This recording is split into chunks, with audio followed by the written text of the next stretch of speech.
racing pigeons has been proven through the years to be a bug. When it takes you, it turns your soul upside down.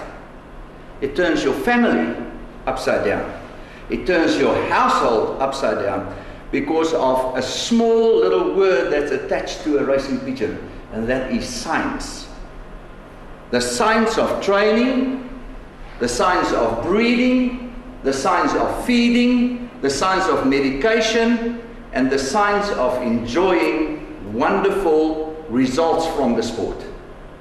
Now in this film, I'm going to try and show to you 4 very distinct features in pigeon racing that has never been written about, very little, never been spoken about, very little, never been discussed, very little, and no one of you really knows something about that.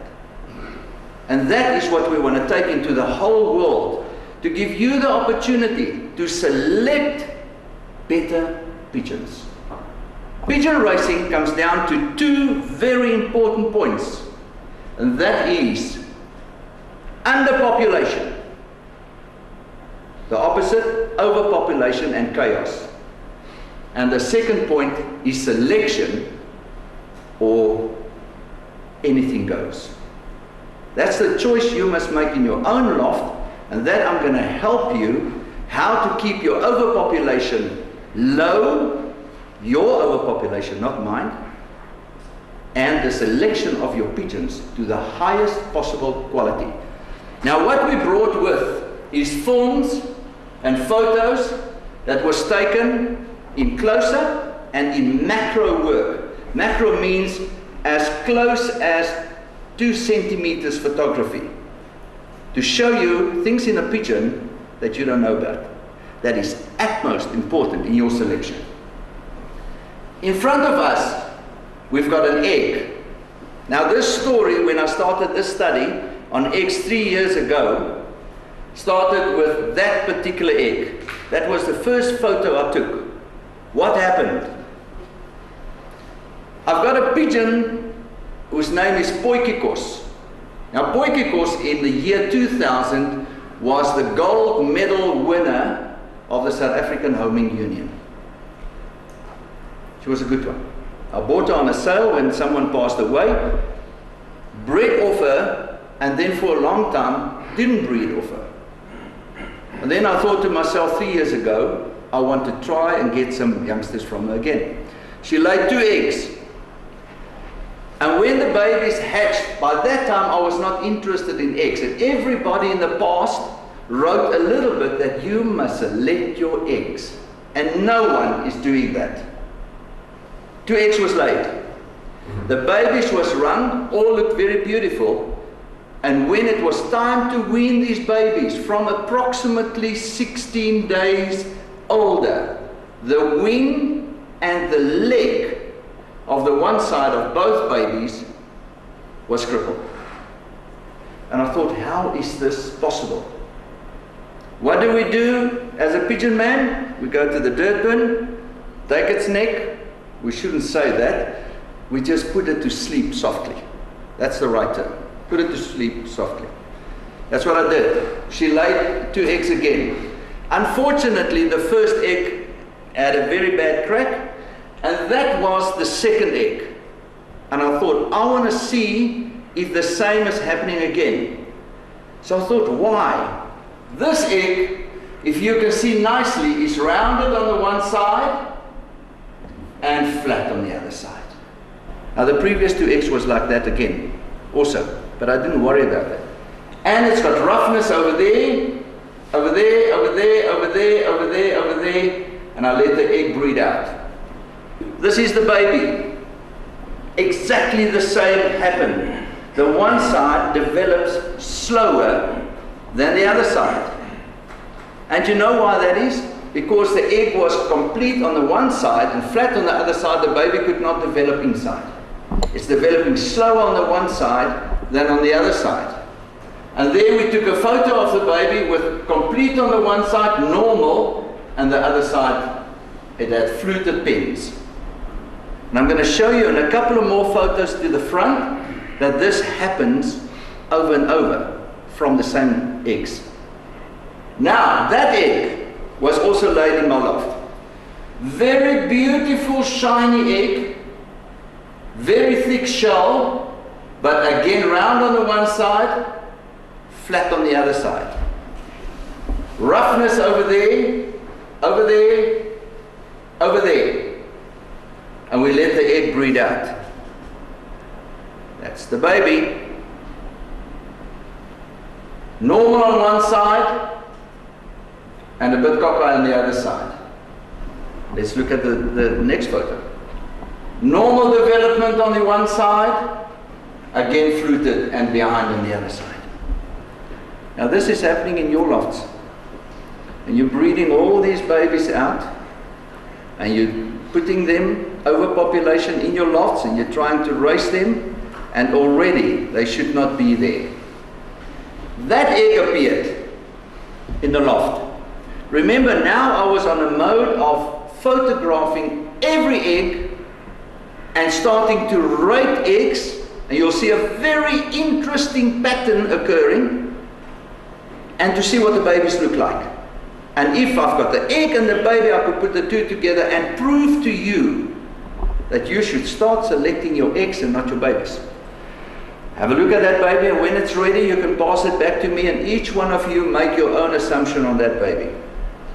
This egg has got hollow spots, has got very roughness, and what happened to this egg? There's the egg. You can see the roughness all over, still on the egg, even over there. The egg started to develop and the baby died inside. Again, the egg showing you what is the result from the baby. Another egg. Beautiful shiny egg, but rough. Let's have a look at the next egg. Wonderful shape, but rough. And I'm showing to you this roughness so that you can print it into your mind that any egg that's rough, the baby will also be rough. Meaning we've got muscles and feather and bone like that baby over there. But the inside, the soul of the pigeon is as bad as what the egg is. Another egg. Also, you can agree with me, very, very shiny egg. Nice and thick egg, but rough. On our next photo, we'll show to you what happened to that egg.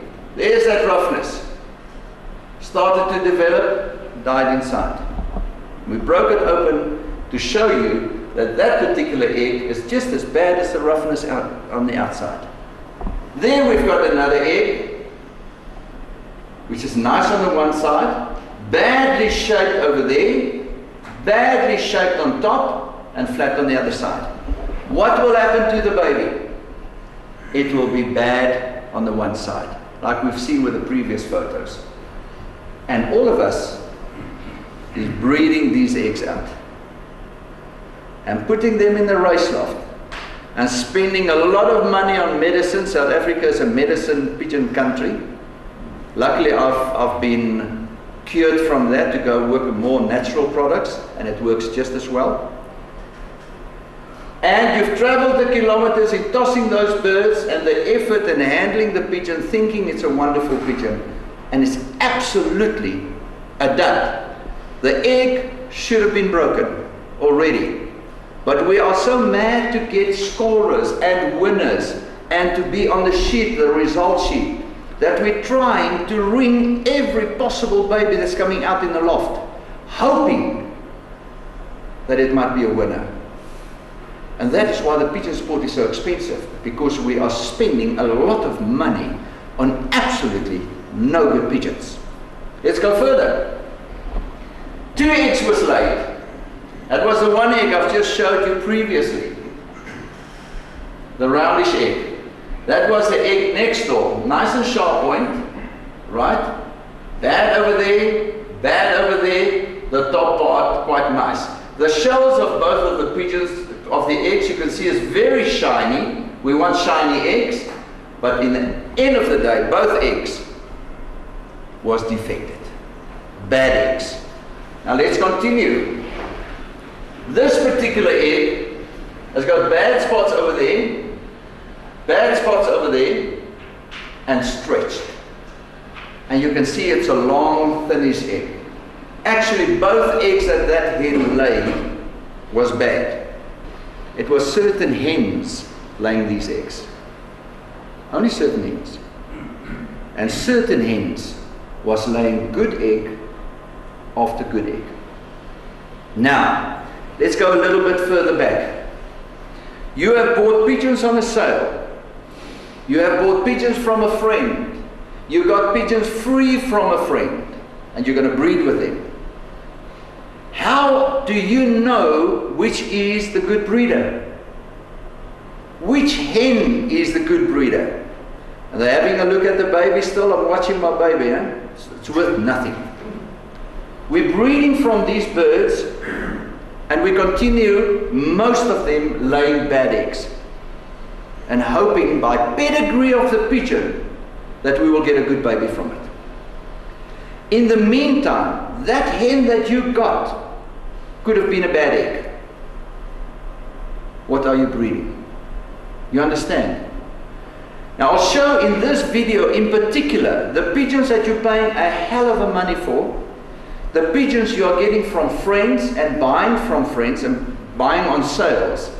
If it doesn't come from a good egg, you have got a bad pigeon in breeding and in racing.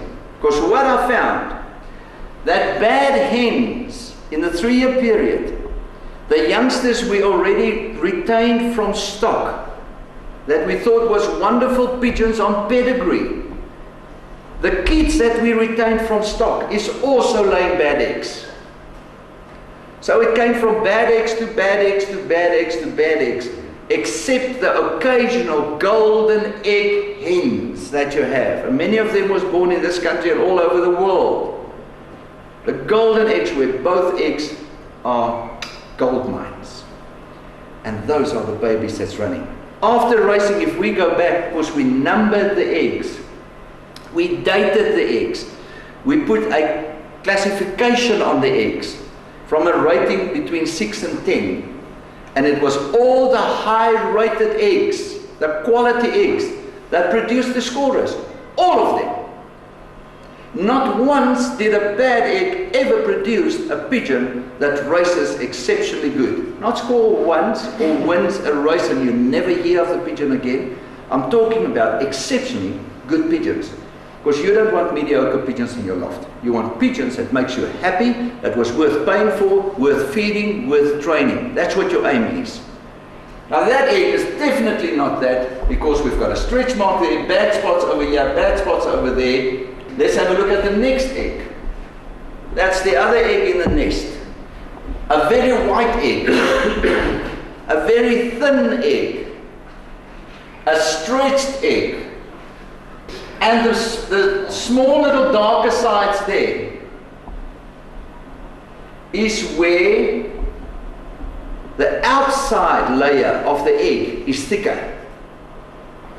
Now how does that thickness occur? Let's go further, we can see where it comes from. This particular egg has got a bad spot over there. It's got a bad spot over there. So not a perfect egg, and you can see the white on the side there, not perfectly flattened out. That particular egg has got a bad spot over there. It's not dirt. These eggs were washed before they were photographed. It's got bad spots over there. Now what is that? That is the small white lump that I showed you on the previous eggs that's on the outside of the eggs. Those small little white patches. Where the skin of the egg, which is made of calcium and kalium. Now there's glands in the egg channel. You've got the eggs in the pigeon, then you've got an egg channel that channels, the egg gets released, it gets channeled through the egg channel, where you've got glands that is coating, as the egg develops bigger, that is coating the outside layer of the egg in the last day before laying with calcium and kalium. And if these little glands are faulty and not working properly, you're getting these lines that's flashing over like that. You see the lines on this one is turning, meaning the egg, while it was in the egg channel, the egg turned. And as the glands was releasing kalium and calcium, while the egg was turning, is causing this pattern of calcium, kalium that's coming over like this. And those parts is where mistakes came, where little pieces of kalium, calcium was donated down onto the egg, making it bigger little lumps on it. Next egg. There we have, again, it looks like a little worm, but it is how it came out of the gland, releasing it, that it made like a little worm, a hard piece on it.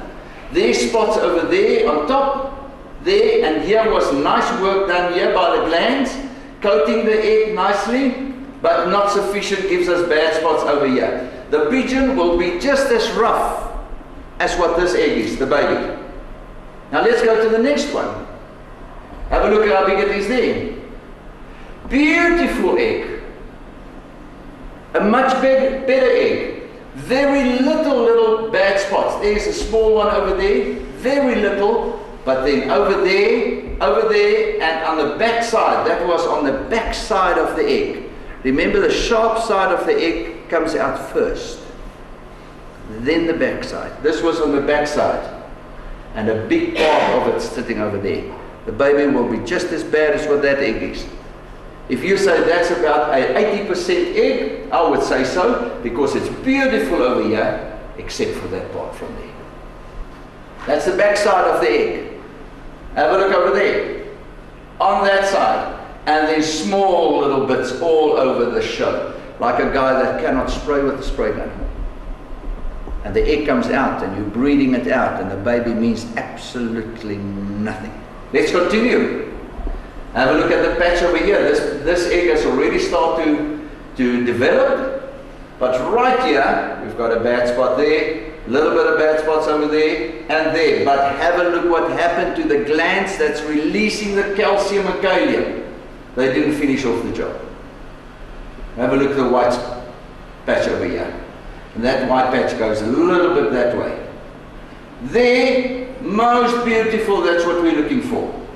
Beautifully finished off. Except here, and then giving it a couple of last spits on the end of kalium, calcium. Just to finish it off you go. That's your pigeon that you're going to ring. Next egg.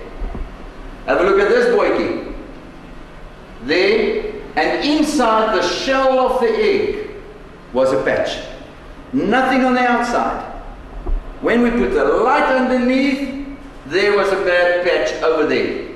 And a very bad patch to the outside on that. The rest of the egg, you must agree to me, absolutely smart. This egg, I would class it on approximately a 7 to an 8. If it didn't have that and that, it would have gone from an 8 to a 9 or even a 9. Now, do you get the perfect egg? Let's continue. Have a look at this one. And the egg that was with it, I photographed both eggs. That was in the nest. That egg, bad on that. It's not dirt. It's where the shell is. The glands that's releasing the kalium, calcium is not doing its job properly. It's got a bad patch over there. The rest of the egg, reasonable, acceptable. On the outside of the egg, you can see not much marks on it, except a little bit over there, a little bit over there, and a bad patch. Let's have a look at the brother egg. Next one, exactly the same. Came from the hen. The same mistakes. There's the bad patch over there. The rest of the egg, that's what we want an egg to look like. Beautifully finished. Bad spots on the back side of the egg. Again, rough. Let's go have a look at the next one. I thought it was a wonderful egg. Until the night I would go with my torch. Every night I go with a torch and have a look at the eggs. How they develop. Some eggs develop slower than other eggs. I think it's got to do with long distance and short distance pigeons. Because some eggs just, all of a sudden there's the baby coming very strong, very prominent inside, like on this egg. Baby is sitting up there, there's all the veins coming really nice and strong. The rest of the egg was nice and smooth in my hands. And some eggs, you see after 3-4 days, it's just developed a little bit like this. By 3-4 days, it should be starting, by 5 days, the egg should start to darken, really developing nicely.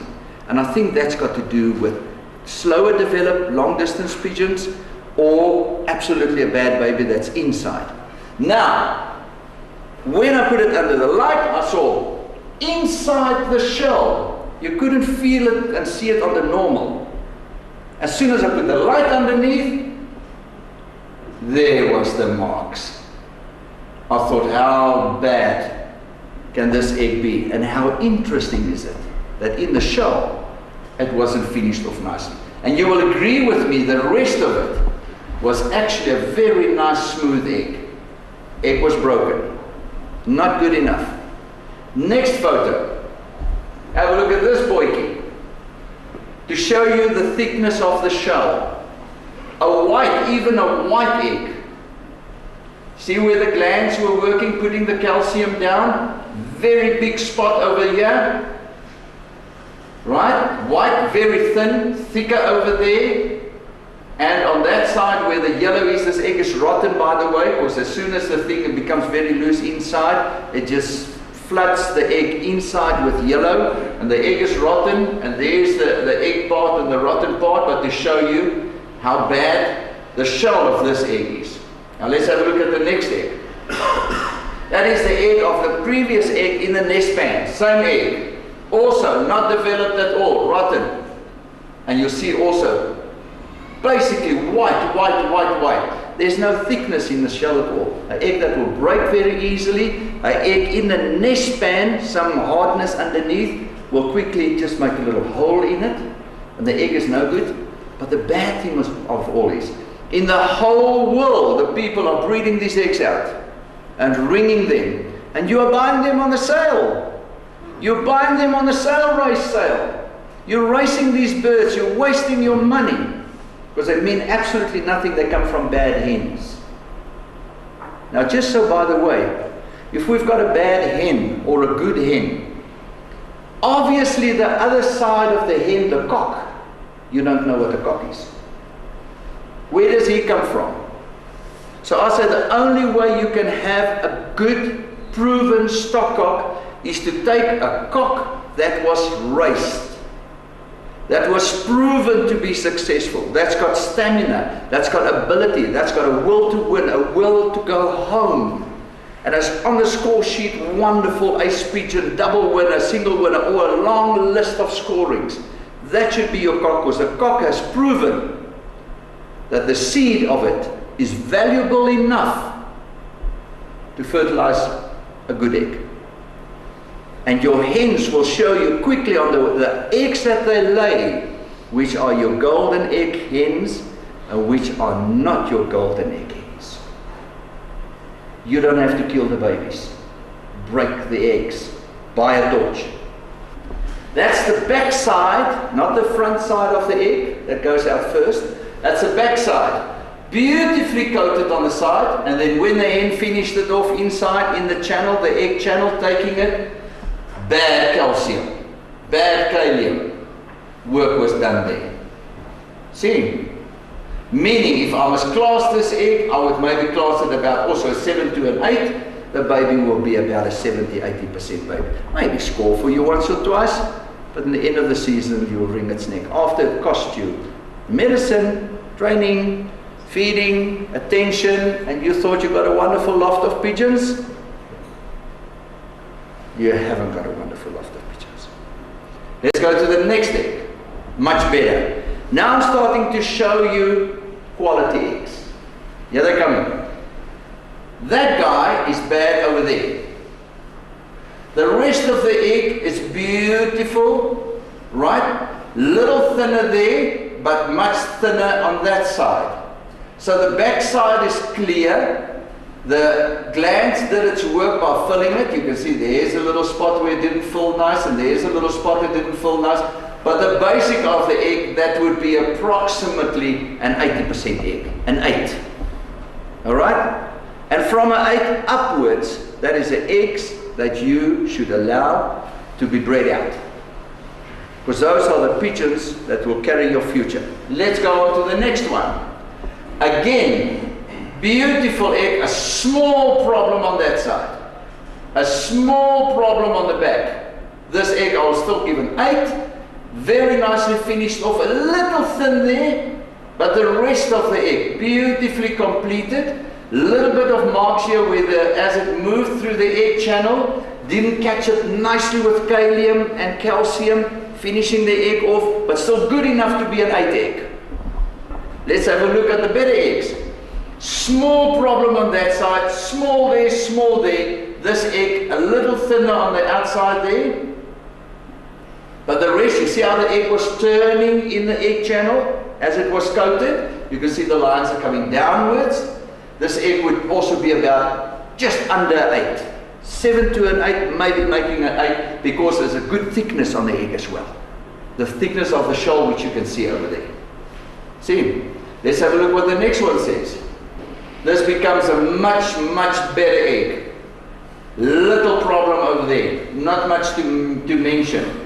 The glands work beautifully. Remember, there's a light underneath, so here by the white here, it's not the bad of the egg, it's how the light underneath is affecting it together with the photo. But the rest of the egg, beautiful thickness. From there right around to there, this egg would go up to a 9 and possibly just leaking a 10. Next one. Same egg from the back side. Finished off at the back. Not bad, slightly thicker over there, not much to speak about. Again, the light making this egg a little bit look white on this side, but the rest of the egg, a 9 to nearly a 10. Beautiful eggs. Let's have a look what the egg looks like on the outside. Beautiful, the front side of an egg. You see how the calcium, kalium has finished and started right in front, working backwards to the egg. And that is the same egg on the previous photo. That's the side of the previous photo, on the other side. Now let's go one forward. That's the front side. And a little bit of marks over there. Very nice egg. You see there's no thick black patches on it, meaning that the glands work nicely. The glands and the pigeon was in order, an egg that we can breed out. Let's continue further. That's the egg from the outside. Beautiful, shiny egg. Solid, nice white. No badness on it. And that is the eggs that will come from your best hens, and your best babies will come from them. All the previous eggs you should eliminate below 8s. And I've shown you which ones they are. They should not be bred out. And then write down which are the hens that's laying those eggs continually should be phased out of your program.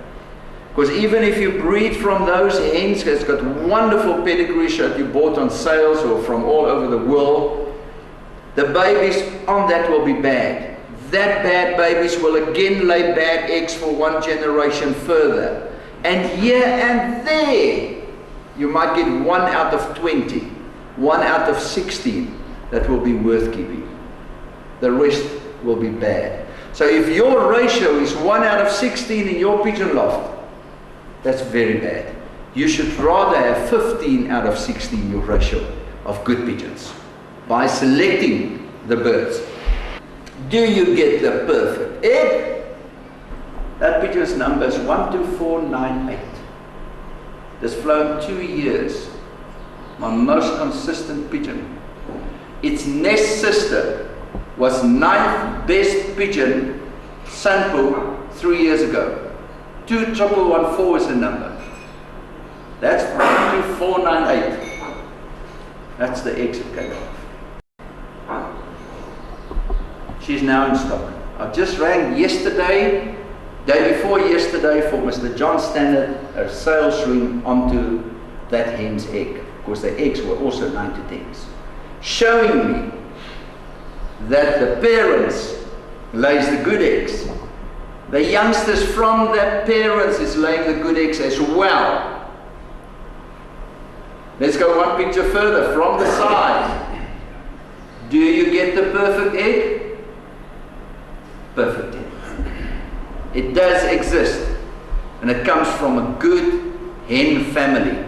And the father, the male, the cock that is mated to these pigeons, we cannot say which cock to use. You can only take a cock that has shown you with ability to come home, ability to win, stamina, with a good scroll of results. Those are the cocks to use to fertilize hens that lays these eggs. Let's go further. That's our first picture. Is that the eggs you want? Now we're going a little bit further with our investigation, and we're going to file 2, eggs and throats. We're going to do throats today. The biggest secret in racing pigeons is the throat of a pigeon. And you are part of that today, where I'm giving you something I've known for nearly 15 years, and I've just told one person about it. Only one. And I can give his number for you now, and if you phone him, he'll tell you it's absolutely more than 95% a factor. Now what I tell you also, what you've just seen on photos of eggs is more than 95% sure that your bad babies are coming from bad eggs, and your perfect eggs is giving you the brilliant pigeons. That is what it looks like in my breeding boxes where I make my notes. In the beginning of the season, we put the pair together. 005 is one of my favorite open hens. Very good hen. We paired the pair together. We did 2 babies. We sold them, and then the next 2 babies we made a note. On the 26th of the 8th this year,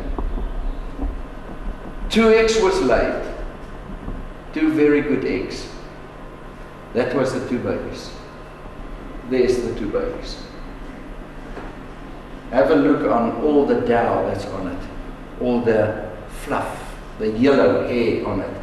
How well haired they are. Look at this little chappie over here. Elvis Presley. Beautiful babies. Let's see what they developed into. That was when we were starting to wean them. Have a look how nicely it's finished off the flights. Beautiful. Remember, there's a fence at the back, so the shade that's coming from the fence is causing these little stripes over the lines. So it's not bad growing up, it's just the shade of the fence. On the flights, you can see there's no marks, no thread marks at all on these flights. Let's go to the next photo. There's the 2 youngsters. Beautiful babies. That's what we wean. They're in the flying loft at the moment. Let's continue to the next one. Now what happens here? Very interesting. Previous round, 2 babies was done. Second egg was laid. I classed it as an egg, the first egg, after it was laid.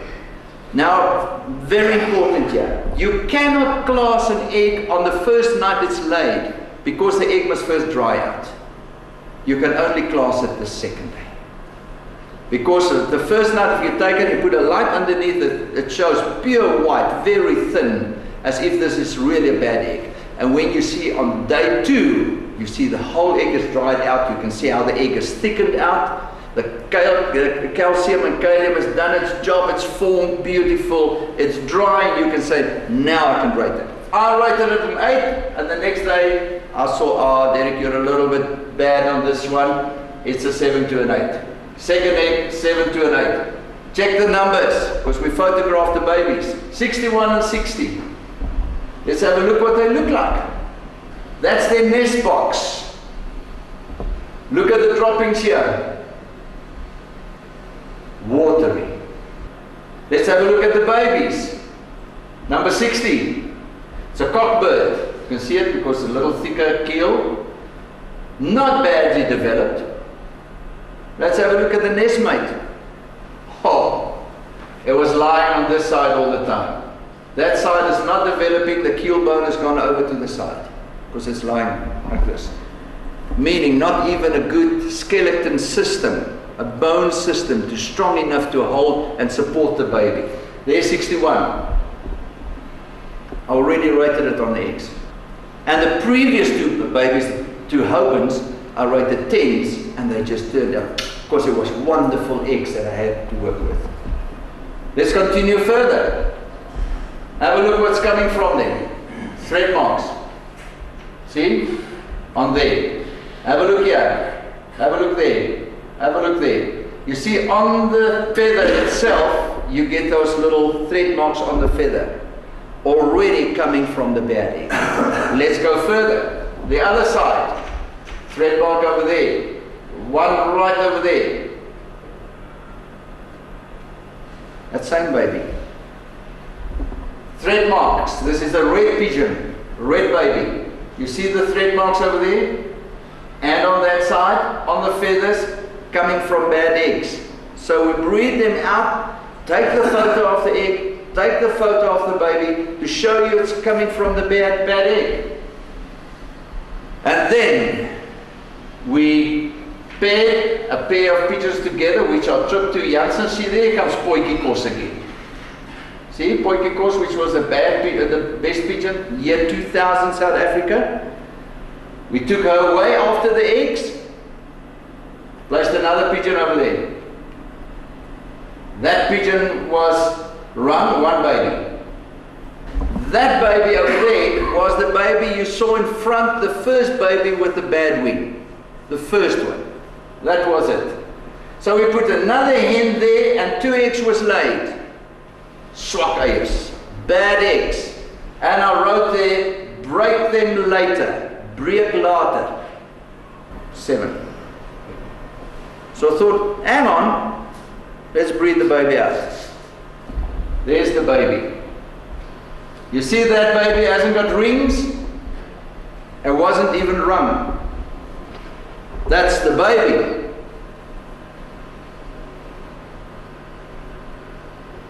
Which we thought is an okay baby. Proving my fact that what you are buying on the sales is not what's coming out of the eggs.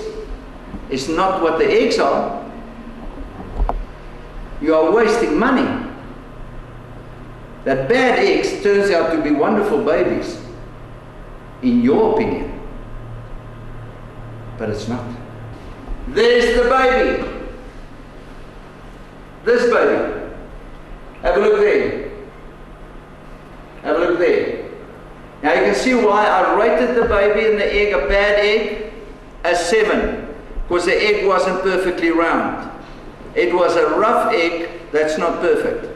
And again proving that the baby is developing faster on one side than on the other. But once the baby is big, you cannot see it. Coming back to my point that I want to prove to you, that you should break the eggs, not cull the babies. Because you don't know what you're culling. This egg you would have left in your loft, trying to raise it.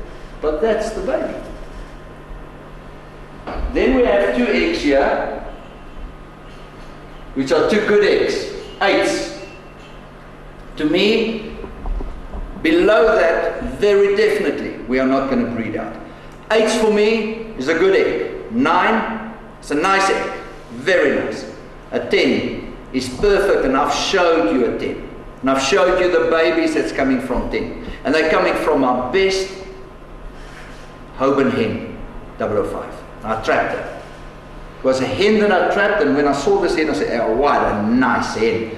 Phoned the race secretary and says, whose pigeon? It belongs to Mr. Johan Stemmet. Now, a lot of people know Johan Stemmet. My friend Charles knows Johan. I phoned Johan, I said, I got a baby here of you. I want a list of the pedigree of this pigeon, and I want a letter to say that the Amanstutro is allowed to raise this pigeon. He says, why should I? I says, because you have promised me 2 babies many years already to raise, and I've never received them. I'm keeping this one. So he says, acceptable. Gave me a letter and he gave me the pedigree. I saw it was a pure Hoban, coming from Nicodrea, from the Jonge Artis line, which is the main line of the Hobans anyway. And I raced the baby 3 races. First race, didn't score, was then reasonable time. 7 days later, she flew 7th club.